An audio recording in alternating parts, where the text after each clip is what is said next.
So now I have the pleasure to introduce you to Anna Harus, who is in charge of this non-profit making organization, this ONG, Enlightening Initiative.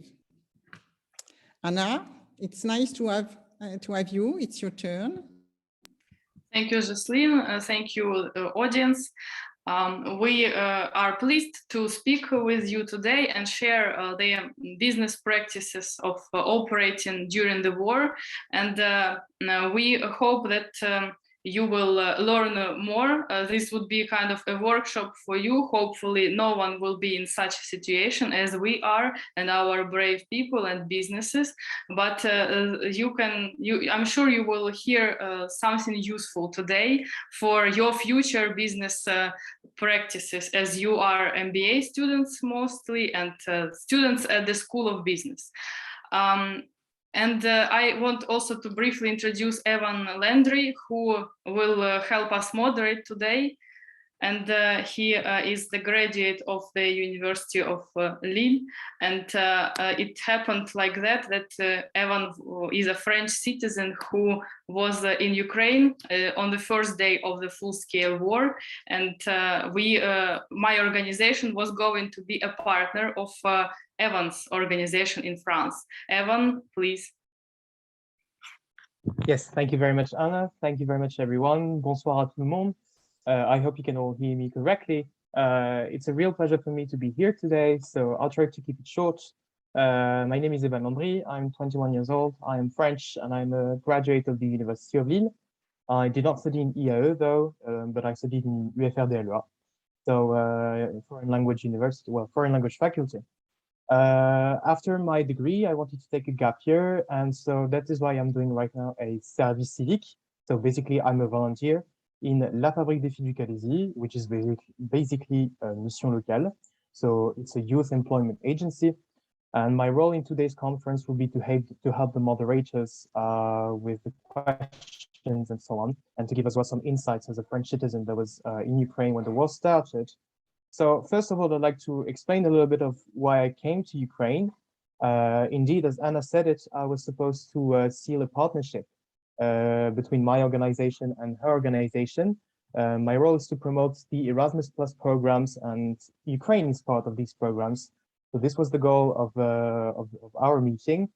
I also have a personal relation with Ukraine. I stayed for 1 month last year in Ukraine, and I loved all the cities that I visited.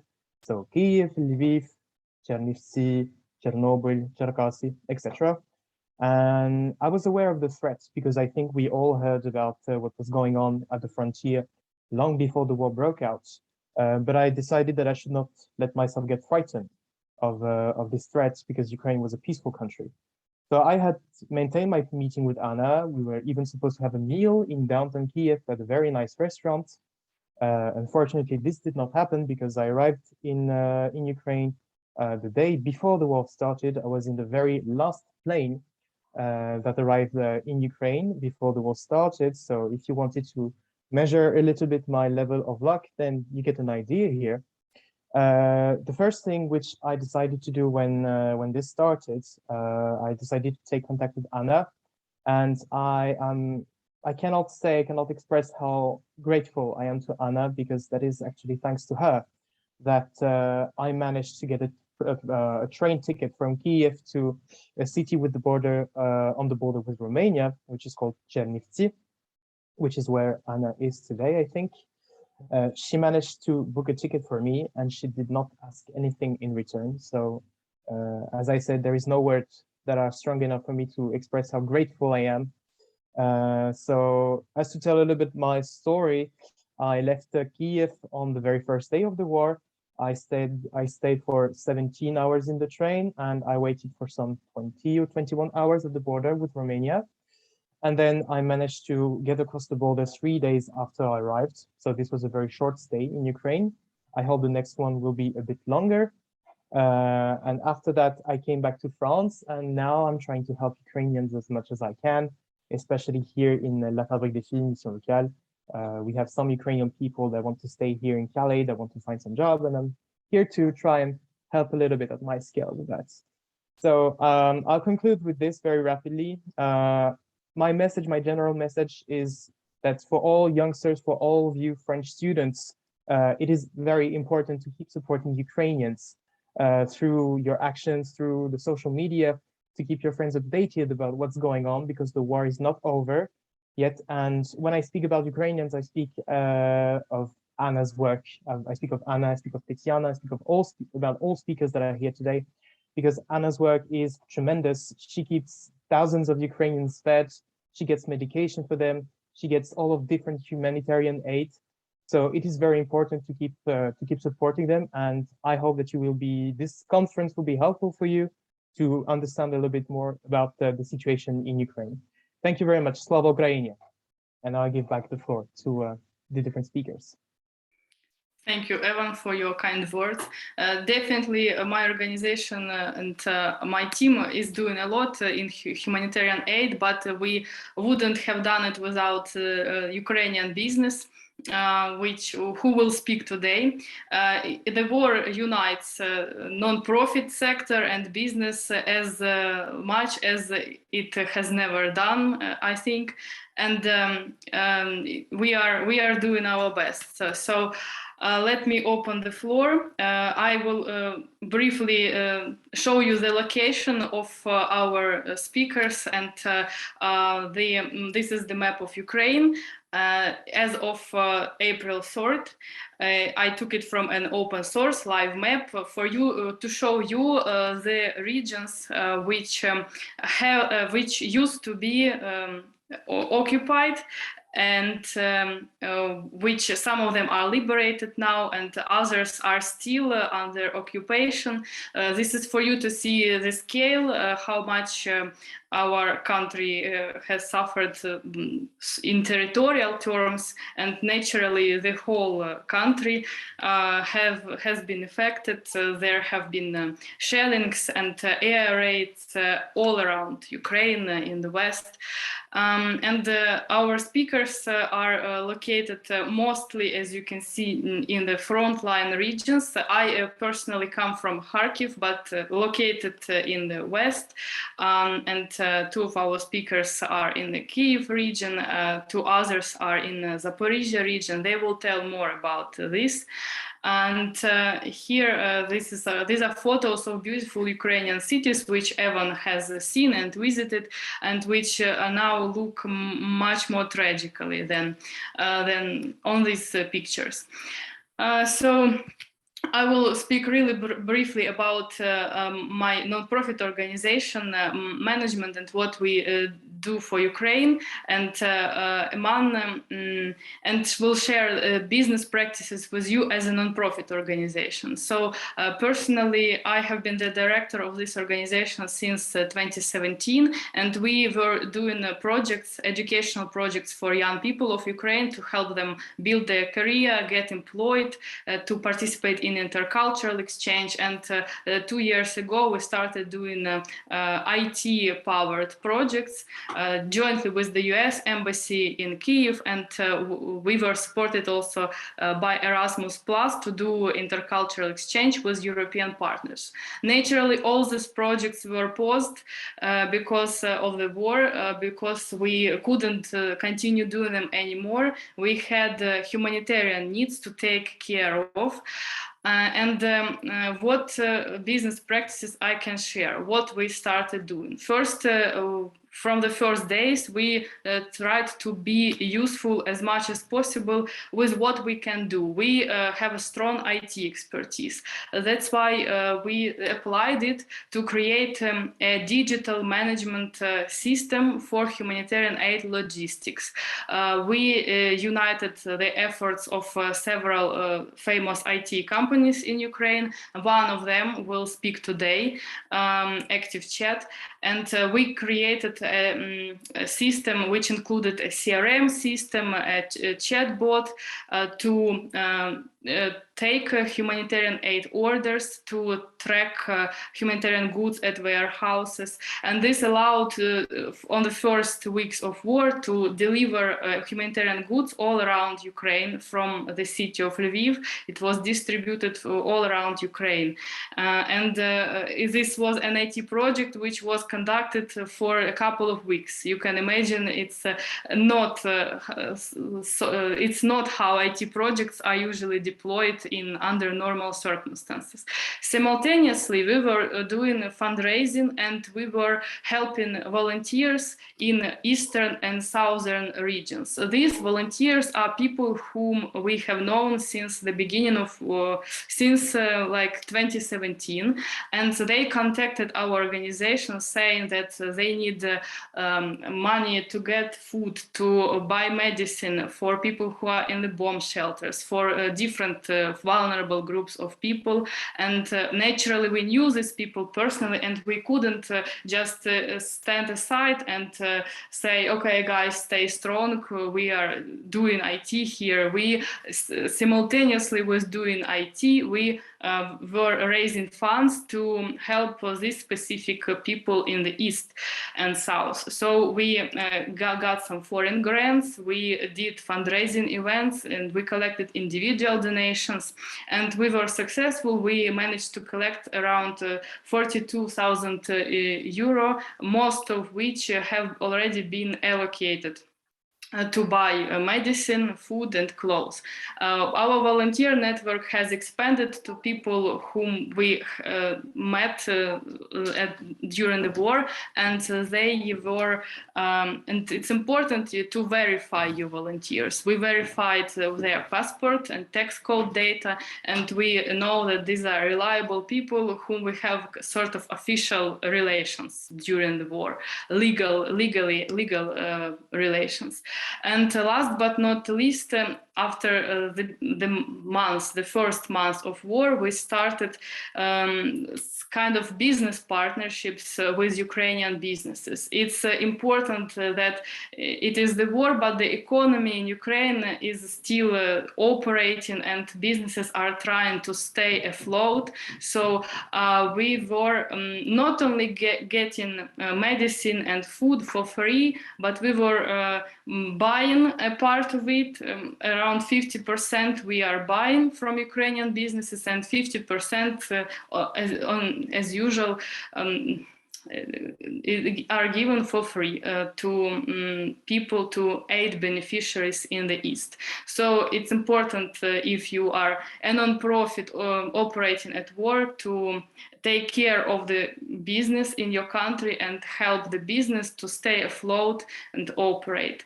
And the last, it's important to adjust your humanitarian aid activities as adjust to the current needs, because the situation is changing every day. And like if at the beginning of war the food was important, like we were contacted to help people get food, now medicine is the first priority. So we are focusing now on medicine and ready-to-eat meals. We are collecting donations for it, and if some of you are willing to donate, you are welcome to our website to make your contribution, and we provide all the reports. And we are thinking about developing startups to also get funds for humanitarian aid. And yeah, we have a lot of ideas, and we are determined to continue our humanitarian work. With this, very briefly, I pass the word to our business speakers. And all of these business speakers, we have somehow worked with them during the war at different stages, different level of interactions. And you will hear about them more. And you are welcome to ask questions in chat and during the Q&A session. So next speaker is Andrew Ganin, who is an IT business owner and CEO. Andrew, please.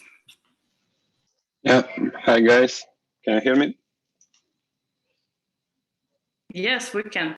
Yes. Okay, cool. Thank you so much. Thanks for having me. A great opportunity to speak. And definitely I have to admit that war is a terrible disaster. Even when everyone is talking about it, the war always comes unexpected. But if you perceive the war as a disaster only, you definitely cannot win. So the war to me is a huge challenge at the same time too. And I believe that we at ActiveChat are doing quite well with it. I'm Andrew, the founder and CEO of ActiveChat. We are a small Ukrainian startup that solves the issue of dumb chatbots. We help companies build better conversations with their customers with the use of modern machine learning technology. And we also help developers save tons of their time by simplifying the process of development of the virtual assistant. We started our product 3 years ago, and we have been mostly targeting SMB customers across the United States and Europe. And we had a huge success with our lifetime deal at AppSumo. We sold our software for over $500,000 in just 2 weeks. We were competing with simple chatbot platforms like ManyChat or ChatFuel then, but we quickly noticed that our technology has much more to offer to the enterprise customers. So later in 2021, we refocused into enterprise segment, and we already signed up a number of enterprise customers, mostly in telecom, in utilities, in finance sectors. We also have been approached for demos by huge companies like Dropbox, GoDaddy, or Stripe. And that means to me that what we do actually somehow resonates with their needs. Our customers tell us that they can build their virtual assistants 10 times faster and 10 times more powerful than with any other tool in the market. And this is the core feature that we use to help many Ukrainian teams in the recent 2 months. When the war hit, we were approached by a number of volunteer teams across Ukraine who needed smart chatbots for coordination, logistics, or communication. Mostly on Telegram or on Facebook Messenger or on websites. And we managed to build these bots in just days instead of weeks or months that would be required otherwise. And all this was definitely happening in times of huge stress, in times of team relocation and uncertainty. What we learned from this experience is that it doesn't matter how big or small you are. What matters most is how focused and calm you can stay and how you can use your tools and knowledge to help others in need. The war definitely put a huge toll on us. We had to relocate the team. We lost contact with some of our developers. Some customers got worried about the stability of the platform. They knew that we are from Ukraine. We had to hire new developers fast and rearrange operations for this stressful environment. But it looks like we're doing quite well, and we get an absolutely astonishing amount of support from our customers and international community. And we even managed to collect over 10,000 euros in direct help to volunteers in Ukraine. So to sum it up, lessons learned from this experience, you have to stay cool, you have to stay human, you have to stay focused, you have to do your best to help others, and you should be treating your team, especially this is important in a startup environment, you should treat your team as a family. And also, definitely, you should try to be as remote and as location independent as possible. And regarding an ask from me, what we're looking for right now is as many intros to potential enterprise customers as possible. So if you know someone who can look like our customer, a company who is having a huge amount of day-to-day communication to their users, we could definitely help, and I would be extremely thankful for the introduction. Again, thank you so much for having me today. Great opportunity to speak. If you have any questions, I will be happy to answer them. Thank you so much. Thank you very much. Thank you, Andrew. I want to confirm that as a person, an organization who has worked with Andrew, they are really user-friendly and customer supportive. So don't hesitate to recommend Andrew and his company. And please save your questions. Yes, I'd like to just say quick words.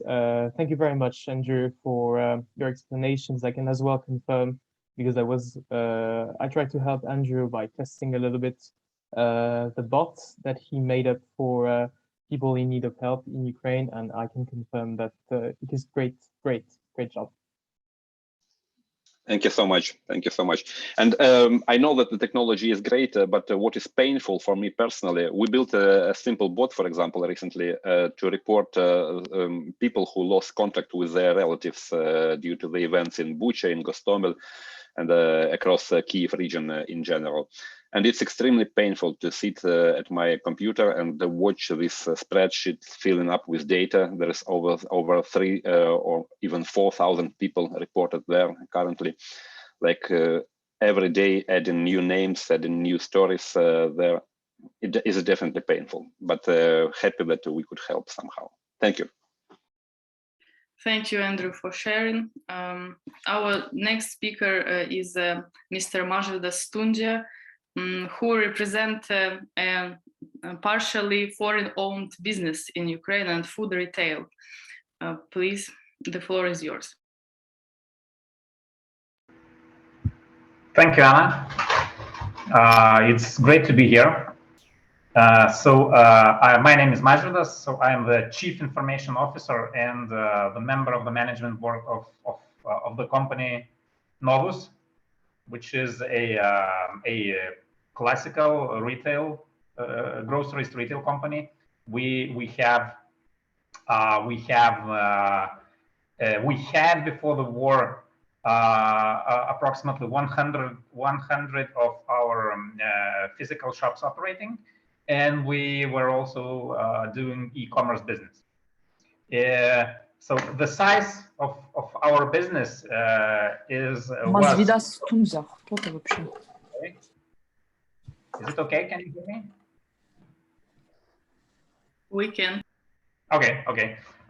So the size of our company, for you to imagine it, before the war, it was the annual turnover was 600 million of US dollars. Just like Anna mentioned, our main shareholder is the foreign investor. He is Lithuanian. Well, he actually started his business in Ukraine in 1996. So he is purely, let's say, Ukraine fan, and he survived. His businesses survived the crisis of 2014, and his business will, I'm sure, will also survive 2022. What I would like to talk to you a little bit today is what happened when the war started from the purely business perspective. So I can tell some key points which took place immediately when the war started. So the first and very clear thing that our market dropped by 55%.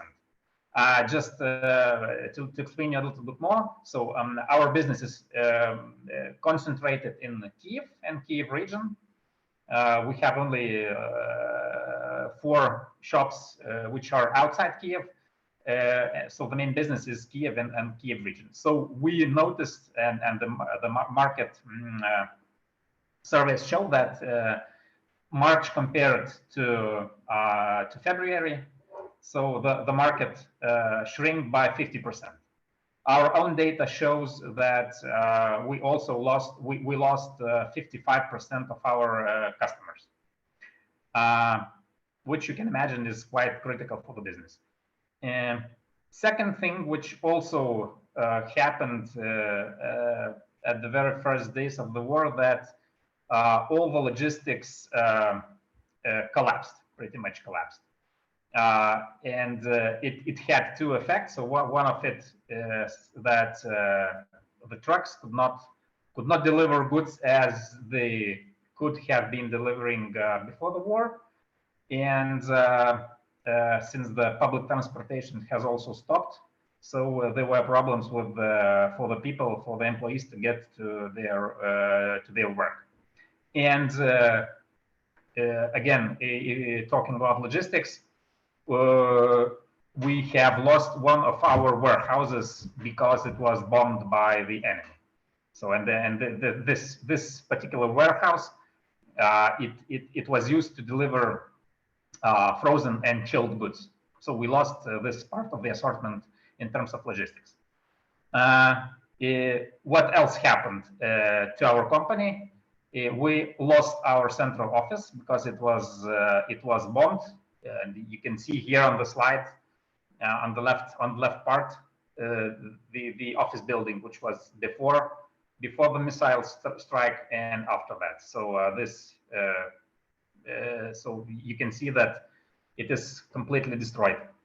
Luckily, there were no people, almost no people at that time of the missile strike.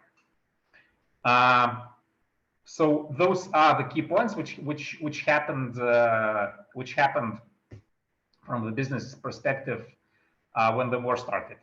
So and the consequences were such that we lost 50% of our sales, and we lost even more percentage of our gross margin because our buyers switched from let's say expensive goods to more cheap food categories. The second effect was that we had to close 23 of our shops because of different reasons. So one of the reasons that some shops were in those areas which were occupied for a long time. Some shops were damaged by the missiles or artillery, and some shops we had to close because there were no employees who could reach those shops, and we have some shops which are located in some living districts, and since many people emigrated from Kiev, so there were no customers in those districts. But actually now we're planning to open half of those stores in May. And one also interesting and important thing to say that we noticed that in the western part of Ukraine, the market, the retail market, increased by 20% because of internal migration. So people left Kiev and they moved to the west. So what are the main points? What are the main points which were, let's say, which we were doing as a company management to save business? Because our goal was to save business. So it is very simple, because when you lose 50% of your income, you have to control your cash flows and your expenses. So this was, let's say, one of the most important things. So we had to negotiate with our suppliers. We had to stop many projects which were going in the company. We had to cut some unnecessary costs. We also broke some contracts which were not critical for us, and so on and so on. And I think that we have managed it quite well, because our company survived, and I think that the critical point of time has already passed, and we're still operating, and we're pretty much okay. And I would like to stress a couple of bullet points. Those are just like some takeaways based on my experience. What is important? What actions and what things, what you have to do to be successul in managing the company in such a crisis. So first of all, you have to define to yourself what is your mission. So Novus has proclaimed that Novus' mission is to provide food for the society. The second thing, the second important thing that, like Andrew also said, you will never be ready in advance to such kind of a crisis, which means that you have to be very flexible and you have to react to new circumstances very fast. And in order to do that, you have to, first of all, cut your bureaucracy, your internal bureaucracy, so that the decisions should be made very fast. You have to decentralize the decision making because centralized decision making is very slow. And the last thing, but very important thing, you have to communicate with your employees very clear and very fast, because when the war is going on, there is no time to think and to interpret what you have said. So thank you, Anna. Thank you, Mažvydas, and I would like to stress that this business Novus is a great example of a role model for EU businesses and EU citizens to continue investing in Ukraine and to support Ukraine this way by doing business here. Thank you very much, Mažvydas. Shall we go to the next? Shall we give the floor to the next speaker? And the next speaker is Ms. Tetiana Tertychko, who represents restaurant business and food delivery. And they are currently producing also ready-to-eat meals, which our organization has also provided for civilians, for people in frontline regions. Hello, everybody. Thank you for inviting me. I live and work in Dnipro, which is a big city in eastern Ukraine. So we are pretty close to the front line, I think 100 and something kilometers. And so we have 10 restaurants. Most of them are located in Dnipro.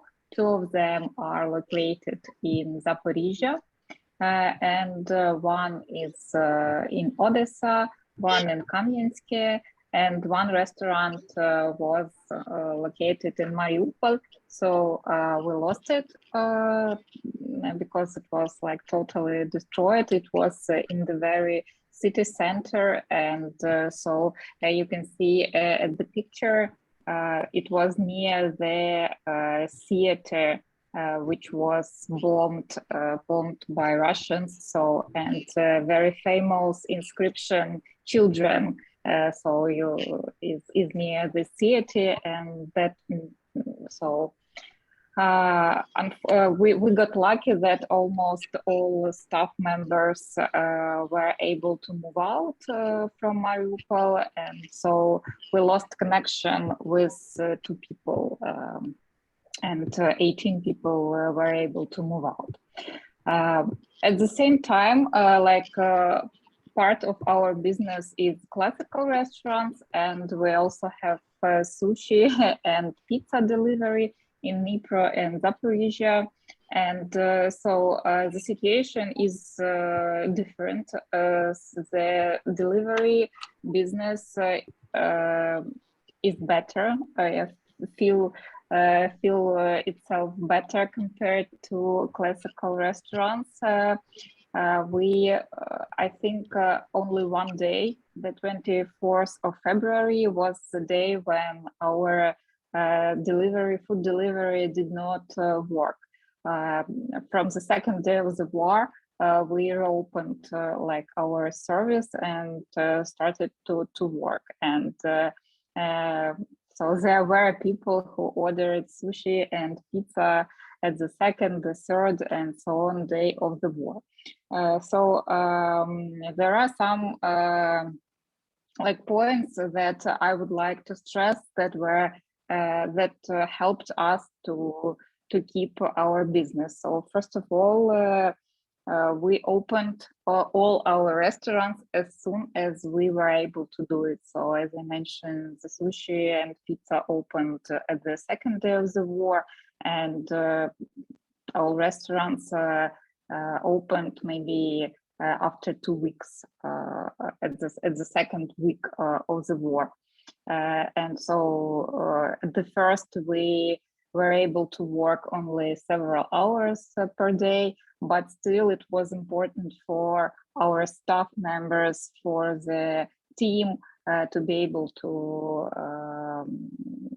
come to work and to do something instead of watching news all the time. So they thanked us for giving them this opportunity. And at the same time, we started to think how can we help, and from the very beginning we started to make food for the army, for the territorial defense, for defenders, for people who defended our region. So we made takeaway meals and delivered them to the police and similar forces. And at the same time, we also developed vacuumed ready-to-eat meals with extended shelf life. So instead of sushi, we started to produce such meals as you can see on the picture. And we started to deliver it to the regions where active hostilities took place, like Kharkiv, like Donetsk region. And so where it was possible for us to deliver and where it was possible for volunteers to deliver. We also get connected with several international foundations. It's Unchained Foundation and World Central Kitchen. And so both foundations supported our activities, and it was also very helpful for our business because like we are a small business and we do not have that much resources as like big businesses might have. So like this financial support from international foundations was very, very useful for us. And so maybe about also the problems that we came across, as the previous speaker mentioned, the supply chains. So we had difficulties with imported products. For instance, like our sushi delivery is the main product which delivery is used is salmon. And so in the first month of the war, and all the salmon is imported in Ukraine. So Ukraine does not produce it. So we had like difficulties with the fish. But now as in April, so everything, so the situation now is pretty normal. And we're able to purchase all the products that we need. So of course we cut costs as much as we could. So we had to decrease the salaries, especially to the top managers. But now, like, we're working on returning them to the previous level. And we also negotiated like with all the subcontractors, with landlords, and decided some better terms or extended period for payments and etc. I think that at the moment we're working pretty stable. Of course, we had a substantial decrease in our turnover because some of our restaurants are pubs, and like pubs, they're like late evening and night was the main period when we earned the money, and now due to the I don't know the English term for that, but like we had to close we cannot work now in the night, and the curfew. Yeah, thank you. Now we have the curfew now, so we have to close at in Dnipro, for example, in 8 p.m. And before the war, that was the time when everything just got started in some of our restaurants. So of course, we suffer from that. But at the same time, as I mentioned, all our restaurants are now producing also, besides like normal work, we produce food for displaced people. And we have like financial support on this activity from international donors. And this also helps us to keep personnel, to keep the team, and to pay salaries and so on. The recommendations that I have is to restart the business as soon as possible, because as I see, for example, in Dnipro, our sushi delivery, there were like weeks and weeks when we were almost the only sushi delivery in Dnipro. So we had like the blue ocean. It also helped us, for example, to improve our positions in Google search, which is like the main source of customers in our case. So and these positions we still can keep it despite the fact that our competitors, almost all competitors now, they also start working, but because they were closed, for example, for a month, they lost their positions. So that my first recommendation is to start the business as soon as possible, because it also helped us to keep the team and our staff. And then cooperation with international foundations for small businesses, it is very important, and adjustment to the current need, because like we thought that the food with extended shelf life, like our vacuumed ready-to-eat meals, can be very needed and very demanded. And so we started, we didn't know how to do it before the war, because like we were producing sushi and pizza, but our chefs, they tried several options, and they like invented this kind of food. So I think that is all I have to say. Thank you for your attention. If you have any questions, and I can see that. Thank you, for being our client. So okay, that's it. I'm finished. Thank you, Tatiana. Can you hear me well? Because I had an internet disconnection twice during this. Can you hear me? Yes, okay. I can hear you. Great. I want to stress that Tatiana and her team are producing ready-to-eat meals, and it's important that there is a Ukrainian producer of ready-to-eat meals now, because Ukrainian people and the army also were relying on also ordering American ready-to-eat meals, if I'm not mistaken. So if you know someone in Europe or in France who need ready-to-eat meals, so you can export them from Ukraine and turn to Tatiana. Yeah. Thank you. Thank you very much, Tatiana.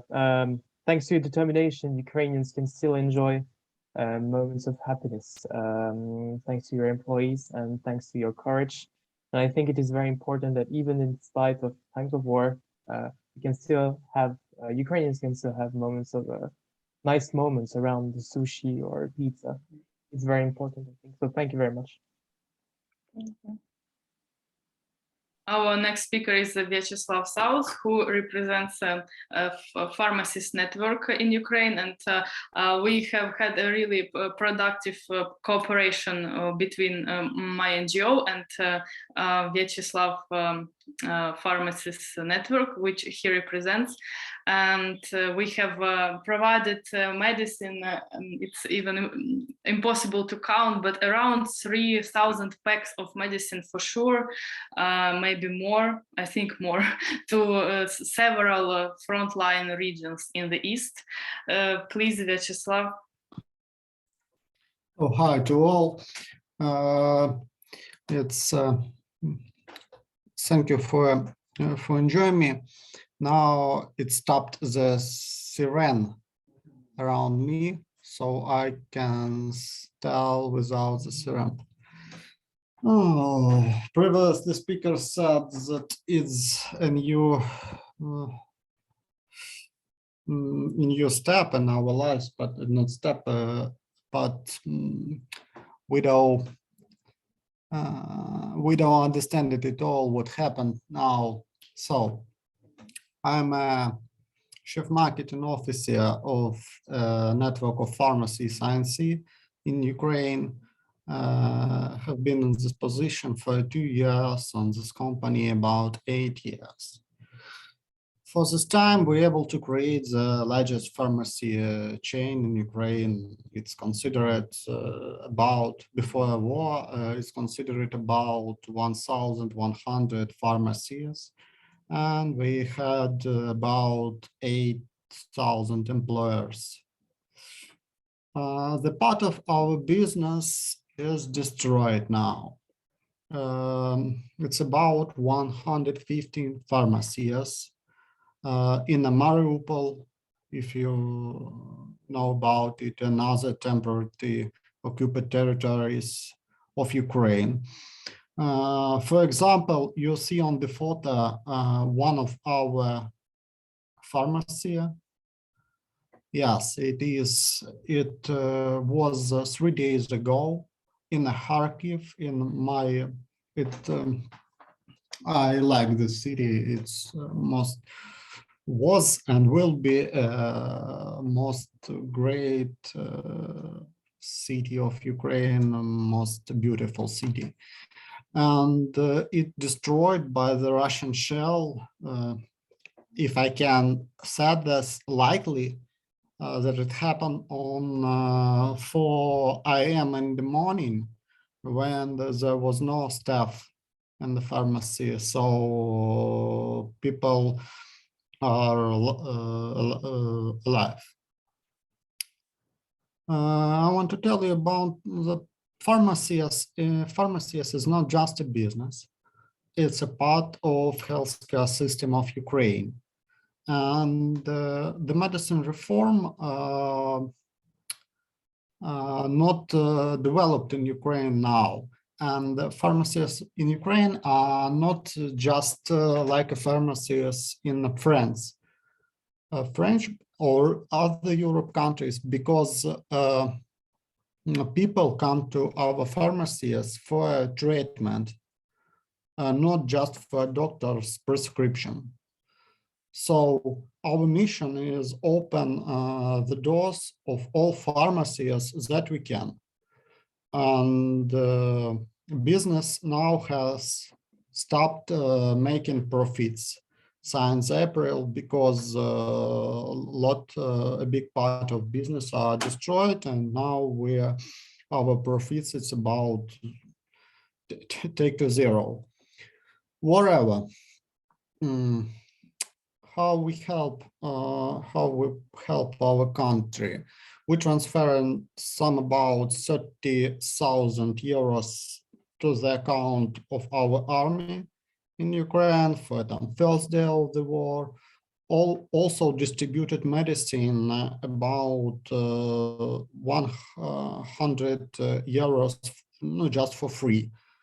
But the window of opportunity for our company has narrowed a lot because I said about our profits. I want to tell you about the most current strategy. It's our clients relationship management system. We have been creating it about 3 years, and had more than 10 million people. And our building of this CRM can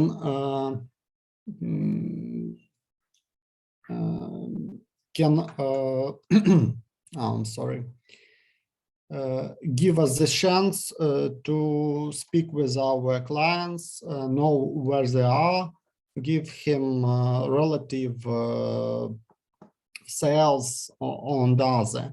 If we don't have the CRM, don't know our clients, it will be big trouble for us, biggest trouble for us that we have now. But new projects an investment have been stopped now.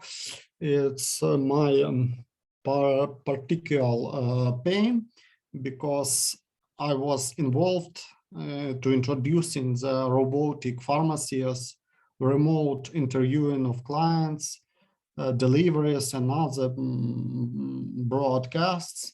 They help it to reduce cost in the future and reduce the cost for medicine. And the last question, what we do at the war? I don't know how to answer on this question.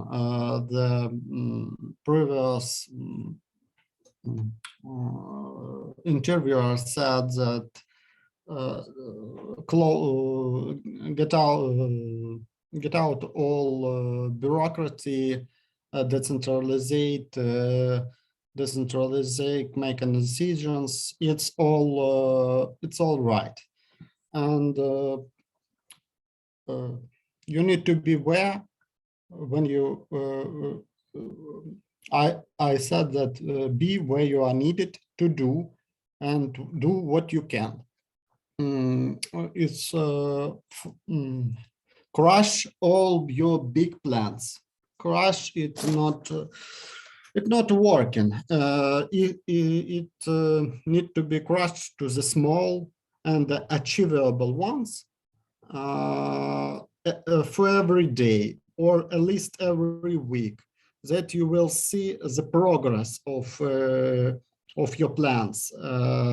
It help to not going crazy, you know. And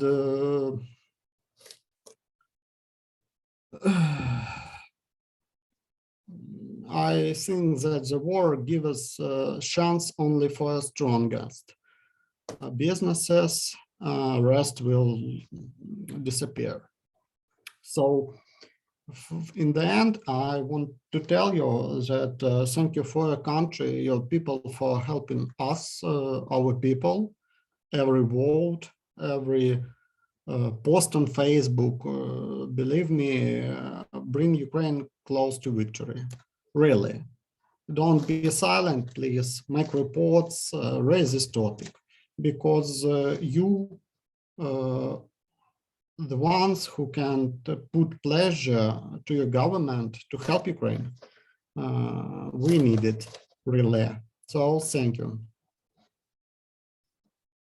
Thank you, Vyacheslav. I agree that now the investment and all new projects have stopped. It's a pain to everyone, and we will work to resume all of them as soon as possible, as soon as we can.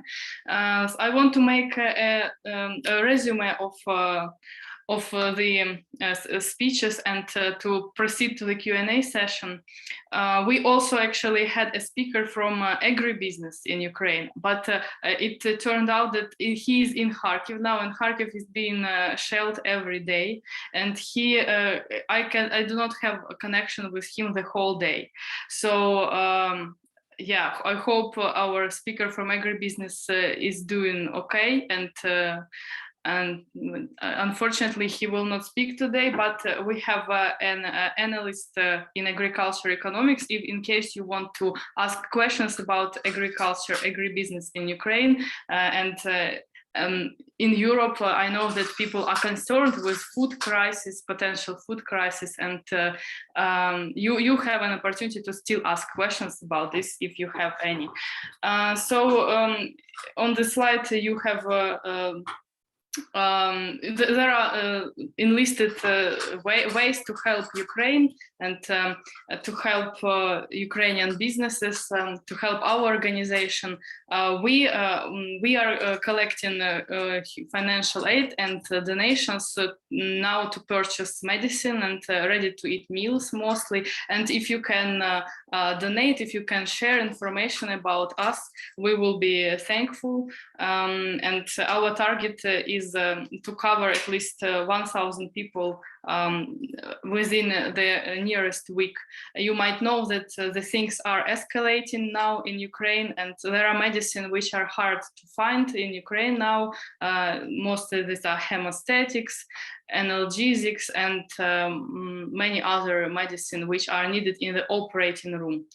And you can also help us to find business contacts in France and organizations who can deliver humanitarian aid in kind, or who would like to help us in any way they can to cooperate with us. They can provide job or educational opportunities to Ukrainians. We will share this. And I also welcome you to go to the websites of our partners, of business speakers who were speaking today. You have a QR code on every slide.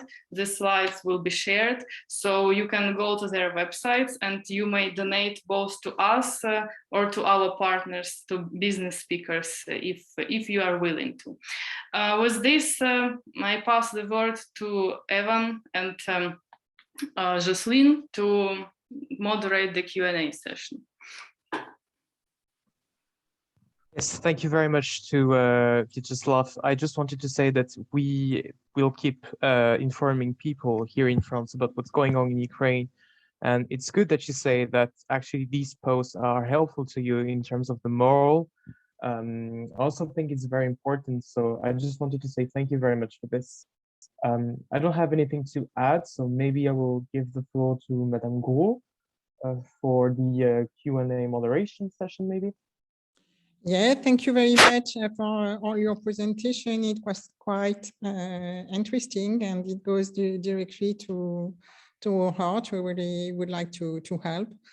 So about the first question, what is amazing is how all Ukraine does react, because it's terrible what is going on, of course, but you try to see what we can do. How can we improve the situation, how we can get help. So congratulations for all your presentation and your courage. I mean, this is a good lesson of life and business management at work. Congratulations to all of you for your courage. So now I will ask the first question.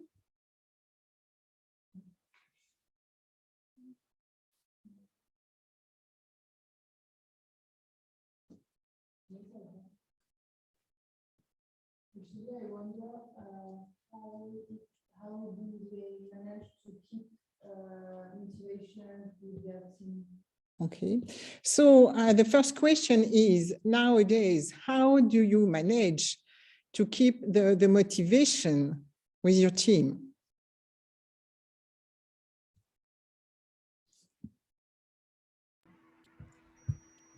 I can step in if it is okay. So, well, first thing, what we are, let's say, what we are seeing in our company, that people are, how to say, people are motivated by itself, because the Ukrainian society is very patriotic, and you don't have to explain people that that their country is in danger, and that they have to be active and to do everything that they can. So it is very natural thing in Ukraine. And from the, let's say, from the company management point of view, I have already mentioned that it is very important to communicate with your people very honestly, very fast, and very clear. Thank you. Yes. What they have put in place, do they think like it's gonna keep going running? Like, is it on really short-term vision, or is it actually getting like organized to stay the long-term perspective? Like some of the shops became more humanitarian.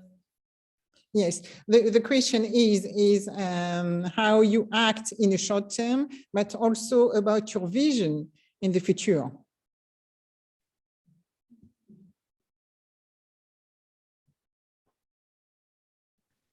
Does any speaker want to take the answer? Vyacheslav? Please, can you repeat the question? I answered Can you it. repeat the question?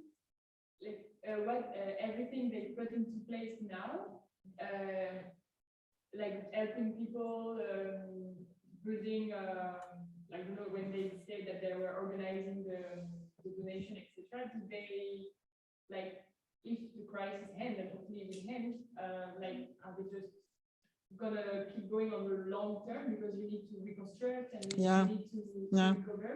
Yeah, the question is, so we're talking about the nation. We know how important, I mean, we can see it on TV. We can see it also today with the picture you show us. I'm sad for dear Kharkiv. I agree with you, it's a beautiful town. So the question is about the nation.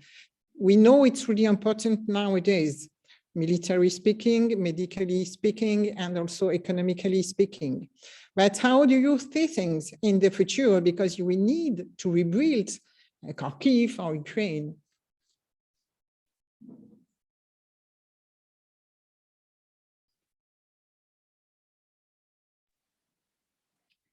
Well, I can say that first of all, I don't think that we make sort of long-term plans because we don't know where the war stop and whether we're able to keep our restaurants. So we just only now we started to plan within like several weeks. But at the same time, I'm and my partners were pretty optimistic about Ukraine's future after the war because there is going to be a unique opportunity to rebuild the country and to rebuild the businesses. And I think that after the war, and I read the history, I mean, what happened after the Second World War. And so we're like in restaurant, in entertainment business. And so many people after the catastrophes, they started to get back to the cafes, to the restaurants. And me and my partners were pretty optimistic about the long-term future if the war like stop where it is now. And I think we will be able to rebuild our country and to make it better than it used to be before the war. Of course, it will be better. And I intend to come to your restaurant and to go back to Kharkiv as soon as it will be possible, of course. So we now don't have a problem with motivation. All our people are working for a win, for an end of war. We haven't the problem in motivation people. If before the war, our people need to work on office, many, you know. Now our people in Ukraine, in Slovakia, in France, my staff in France, in Poland, in other countries, and they all work for the win. They said a new ways to go. What motivation is not a problem, and we're also looking for a future in optimistic, because if you don't look in the future in optimistic, you will broke tomorrow or today. Only this way we have to go. So, but total respect, my dear colleague, total respect. So I have another question. Are you totally in teleworking, or do you have the possibility to go on the front office to make your actions to keep with the actions? Is teleworking sufficient, or do they Okay. go to the field? Oh, the question is teleworking sufficient, or do you need to go on the field in the company? Is it possible? If it is possible, of course.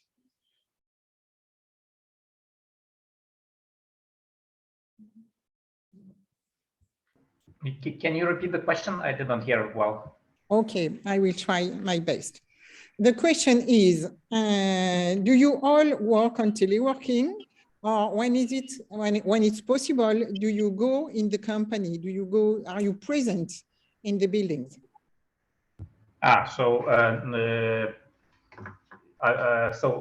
What regards us, our company, so we have, let's say, two kinds of employees. So those employees who work in the shops, yes, they have to be there, because otherwise the shops will not be working. And the second, let's see, the second part of employees who are in the office, who were, so we are all working now remotely. So, and let's say from the first day of the war, the company, the management of the company made a decision that everybody should stay home because it is safer, and it is until now. So currently, the whole central office in our company is working remotely from their homes. So I have another question also. It's about medicine and hospitals. So we saw that a lot of pharmacies were destroyed. It must be a real problem, especially now during the war. How can you get medicine?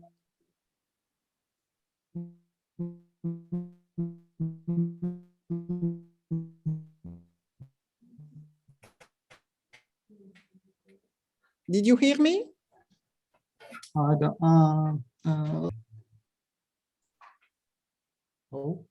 think Vyacheslav has bad internet connection. You hear me? Oh. Yes, we do. We can hear you now. Okay. Okay. The question is how. I saw your question. Okay, Look, now in Ukraine, we have before the war we have much pharmacies for 1,000 people, if it really. It's not a problem. Destroyed pharmacies. It's not a problem for all Ukraine, but it is a problem locally. In the cities which are occupied, they don't give us to move the medicine for these cities.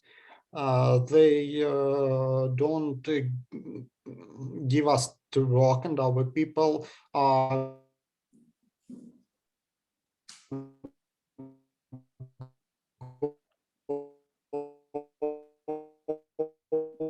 going on to the first of all, this problem, Anna, for example, and many others, many other people who bring our medicine from the Europe to many people. You know, it's a bigger help for us, really. I know, no, it's answer for your question. Now it is not a problem. But I think also a clarification to this question is how do you get medicine, like if the factories are destroyed or if you imported medicine, like do you have the source where to get drugs and medicine? Look, we have a medicine like in Europe, the same plants. All Ukrainian plants are doing the medicine that we can buy in Europe, on USA, of India and other countries. We don't Abbott, Pfizer, Sanofi, French, and other. We now get it all. It's not a problem. Okay, I also want to add to this question that we have information analytics from Ukrainian healthcare sector, from the doctors, and the doctors say that in many hospitals are not equipped with even 5-day medicine for an operating room. So it was a problem with the planning before the war that many hospitals were not prepared to take patients, to operate them after shellings. And when a shelling happens in a specific city, if it's even a small city in the east, they simply do not have medicine in the operating rooms to treat the people who were shelled. It's a sad story, but it's like this. We can see that on TV also in France, and we're sorry about that.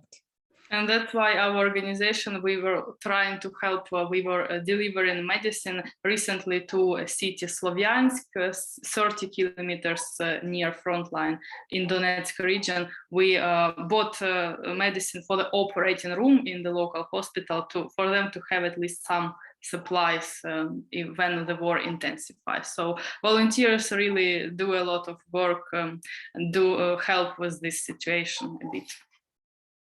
Thank you. I have one more question. Which turn? Two questions.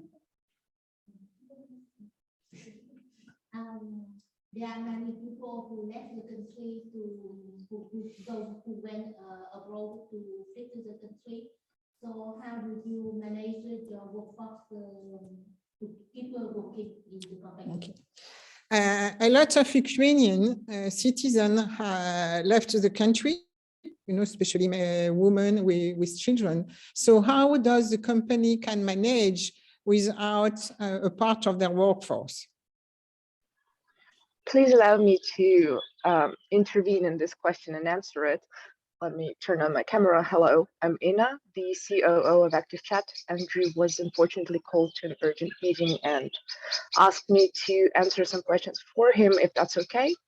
So I work with ActiveChat for 2.5 years now, and since the February 24th, I moved to Austria, although I'm from Kyiv originally, and our company is completely remote. So for us, it's not a big problem. I still work, I still perform my duties. And while Andrew was working with Ukrainian NGOs and volunteer organizations, I was working with European NGOs and volunteer organizations that help Ukrainian refugees that fled Ukraine due to the full-scale war, that need information disseminated quickly and efficiently. So in our case, this wasn't a big problem. However, Vyacheslav said it very good, that do what you can.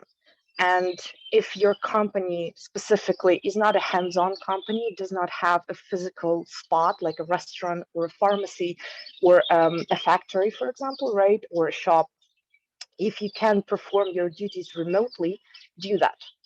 Because not everyone is good with firearms, for example. Not everyone is good driving and delivering goods to different areas, right? But you can still work as a part of your company, but remotely. COVID taught us a lot about how to switch to remote, right? 2 years ago, although COVID now sounds like something virtually non-existent, but still, COVID taught us a lot about how to work remotely, how to work from home. Even call centers switched to working from home. Some shops started working only, like delivery only, restaurants delivery only too. So any crisis, be it a healthcare crisis, a war, a natural disaster, teaches us to be flexible, to adjust to the situation. And this is something that has to be mastered. This is a skill that has to be mastered, well, hopefully in advance, but usually you can never predict what will happen. But flexibility and the ability to adjust is usually something that is very valuable in situations like these. For myself, on the 24th of February, I crossed out stress resistance out of my resume completely. But even though it took me some time to adjust and took me some time to process the guilt that I'm safe and other people in Ukraine are not, that I have access to safety, to clear skies overhead, and some people don't. I still understand for myself that my duty is to help wherever I can and wherever I'm best at. In my case, it's creating automations, creating bots that help disseminate humanitarian aid, find missing persons, spread information about what are the regulations for different European countries to take in refugees, etc., etc. So this is pretty much the resume of what I wanted to say is, even if you're abroad, use the opportunity to adjust your processes to work remotely, use the opportunity to network with different companies and different organizations abroad, expand your market to different countries, participate in offline and online events as much as it is possible. And remote work is definitely the future. That's what I can say. Thank you. And I also would like to add something about the labor market in Ukraine, because before the war, it was very difficult to find a skilled professional. So you should spend like months and months in order to hire someone with a good professional profile. And I just give you an example. For instance, if you before the war, if you publish a job opportunity, you may get, for example, you're looking for marketologists.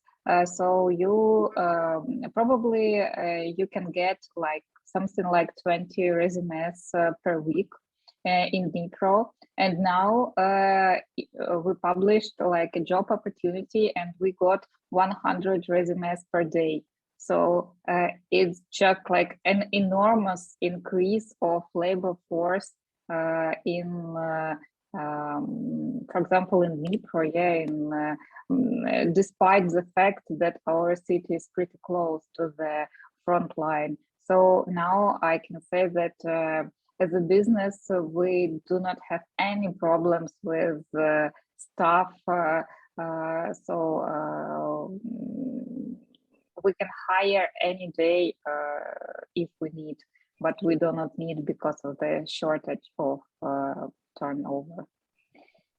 So sorry if you hear a noise, that means we need to leave the building because at the end of the day, they will close the door of IAE. A last question, Alima? I think one of the participants said that in the non-conference area, they spoke like they have like a raise of 20%. And I'm just like one curious, like how come they have increased during this war situation? J'ai pas entendu la question. Tu peux répéter plus fort?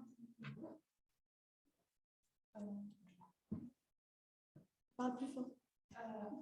Like one of the participants said that in the non-conference area in Ukraine, they saw like they had an increase of 20%. Okay. Okay. One of the speakers, you explained that in the West, you had a raise of 20%. Can you explain? Yeah, so it was me.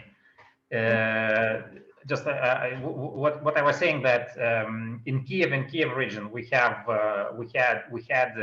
a market drop. I'm talking about retail market. So we had a retail market drop by 50%, 50 or 55%, which is our, let's say, our target market. But we also saw the market research that in the western part of the Ukraine, the retail market increased by 20%. And this is due to the internal migration, because during the war, there, let's say, the western part of Ukraine, for example, Lviv, there were no military activities. There were only some bombings, but not so heavy. And the eastern part and Kiev, they suffer much more. And people were leaving Kiev and they were moving to the west. So this is how we explain why the retail market in the west increased. No less than 7 million Ukrainians have moved to Western regions. It's a third of the population, if I'm not mistaken, even, yeah. But you know, when we talk to Ukrainian people that are in France or abroad, they all say, once the war is over, the first day we're back in Ukraine. All of them. They really want to go back. Even my students. Exactly. Yeah. Of course. So sorry guys, but I have to call it a day because we need to leave the building. Thank you all for your participation. It was really, really interesting, and total respect for your courage. I mean, it's good, a good lesson of life and humility. Stay strong. Thank you, Jocelyn, for supporting us. And my appeal to the audience would be, please support Ukrainian organizations, Ukrainian businesses, and stand with Ukraine. Okay, we stand with Ukraine by the heart. Sure. Thank you. Thank you to all of you. Bye. Have a nice evening, and we keep in touch. Thank you so much. Bye.